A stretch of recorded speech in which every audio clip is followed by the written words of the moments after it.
ফ্যাসিবাদীরা বিভিন্ন ন্যারেটিভ তৈরি করে, বয়ান তৈরি করে জাতিকে বিভক্ত করেছিল। আর আপনারা নির্বাচনের আগে বলেছিলেন আমরা নির্বাচিত হলে, সরকার গঠন করলে সবাইকে নিয়ে আমরা সরকার গঠন করে দেশ চালাবো। এখন আপনারা কি করছেন?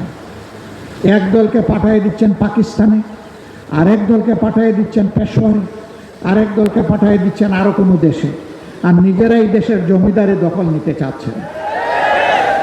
মনে রাখবেন, জুলাইয়ের দুইটা স্লোগান ছিল বড় শক্তিশালী। একটা ছিল উই ওয়ান্ট জাস্টিস, আরেকটা ছিল দেশটা কারো বাপের নয়, এদেশ বাংলাদেশের জনগণের। আধিপত্যবাদের দূষরদেরকে তারা দেখে শত শত আলিম ওলামা বুকের তাজা রক্ত এবং জীবন দিয়ে এই দেশবাসীকে জীবন এনে দিয়েছে। আমরা সেই আলিম ওলামার সাথে বিশ্বাসঘাতকতা করব না। আমাদের যে যুব সমাজ, যে শ্রমিক সমাজ, যে কৃষক সমাজ, আপামর জনগণ, এমনকি 4 বছরের শিশু জীবন দিয়ে আমাদেরকে ঋণী করে গিয়েছে, আমরা তাদেরকে কথা দিচ্ছি আমরা তোমাদের সাথে বেঈমানি করব না। তোমাদের স্বপ্ন বাস্তবায়নে আমরা অবিচল সামনে এগিয়ে যাব ইনশাআল্লাহ। আমরা গভীরভাবে আস্থাশীল, ইনশাআল্লাহ আমাদের নয় জনগণের বিজয় হবে ইনশাআল্লাহ।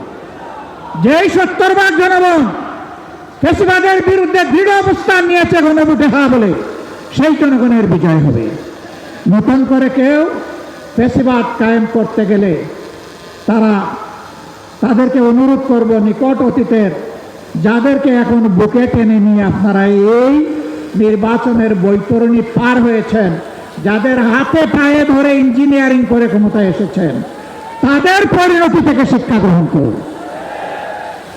সম্মানিত ভাই ও বন্ধুগণ, তারা সংসদে দাঁড়াইলেই বলেন একটা সুষ্ঠু নির্বাচনের মধ্য দিয়ে গঠিত সরকার।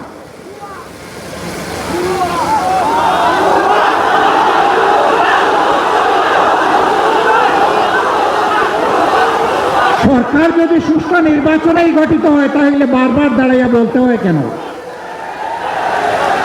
মেকিয়াভেলির একটা কথা আছে, তুমি যদি কোনো মিথ্যাকে এস্টাবলিশ করতে পারো তাহলে একবার বললে হবে না, 100বার বলতে পারো। হ্যাঁ, ইতিমধ্যেই রাজসাক্ষী 2 জন পাওয়া গেছে। একজন সাবেক সরকার, এই ইন্টারিম গভর্নমেন্টের একজন উপদেষ্টা, তিনি বলেছেন আমরা ওদেরকে মেইন স্ট্রিম হতে দেইনি, ওরা পাওয়ার কথা ছিল 168, আমরা এদেরকে নামিয়ে এনেছি 68-তে। তাইলে তিনি স্বীকার করে নিয়েছেন যে একটা নিরপেক্ষ সরকারের অংশ হয়ে তিনি দেশবাসীর সাথে বিশ্বাসঘাতকতা করেছেন। তিনি বলেন নাই যে আমি নামিয়ে এনেছি, বলেছেন আমরা নামিয়ে এনেছি বহু বছর। তাইলে বাকি বচনগুলা কারা? এদের চেহারাও জাতির সামনে আপনি তো বলে দেন, একা এ দায় নিবেন কেন? আরেকজন সংসদের ভিতরে স্থানীয় সরকার পল্লী উন্নয়ন প্রতিমন্ত্রী, তিনি বলেছেন যুবকরা, ছাত্ররা আন্দোলন করে ফ্যাসিবাদের পতন ঘটিয়েছে, আমরাও ছিলাম। তবে ডক্টর মোহাম্মদ ইউনূস ক্যাপ্টেইনের হাতে লন্ডনে গিয়ে পতাকা দিয়ে এসেছেন, ক্যাপ্টেইনের হাতে নাকি ট্রফি দিয়ে এসেছেন। ট্রফি যদি আগেই ক্যাপ্টেইনের হাতে চলে যায় তাহলে এটা ছিল নির্বাচন নামের তামসা।